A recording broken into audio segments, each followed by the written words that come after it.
kind of excuse, or I'm standing here embarrassed. What I have to explain is that the situation that our original card called for a lights-out pile driver match between Jerry Lawler and Ken Lucas. Right. That match has had to be scratched, and I wanted to explain a little bit of the background about it. I don't personally deal with Lawler anymore. Buddy Fuller handles him.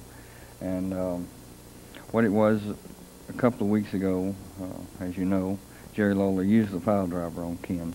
Ken asked for the match, and Buddy went to Jerry, and Jerry agreed to it.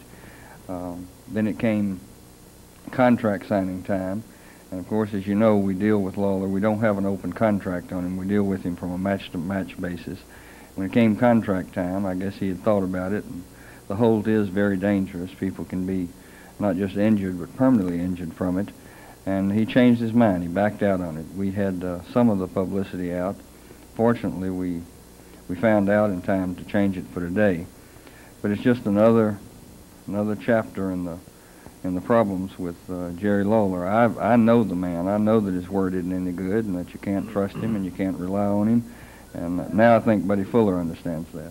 Jerry, I know you've had a problem with Lawler defending his CWA World Heavyweight title for you. He picks and chooses, and that again is a situation where he has to approve the opponent and the whole situation as opposed to an open contract, right? Yeah, well, with Lawler and the CWA title, as far as I'm concerned, that title on Lawler is a farce because he doesn't defend it.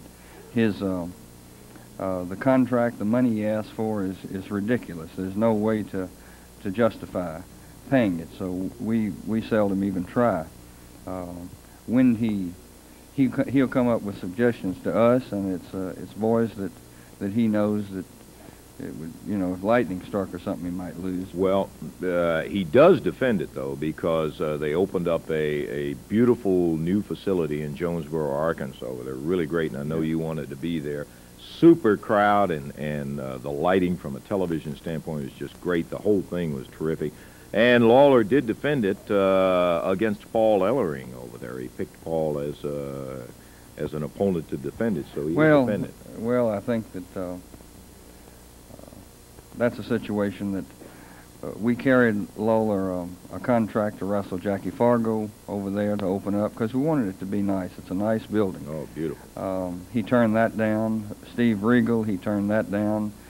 Big Red Reese, he turned that down. Then he came to us and said, "I'll wrestle Paul Ellering."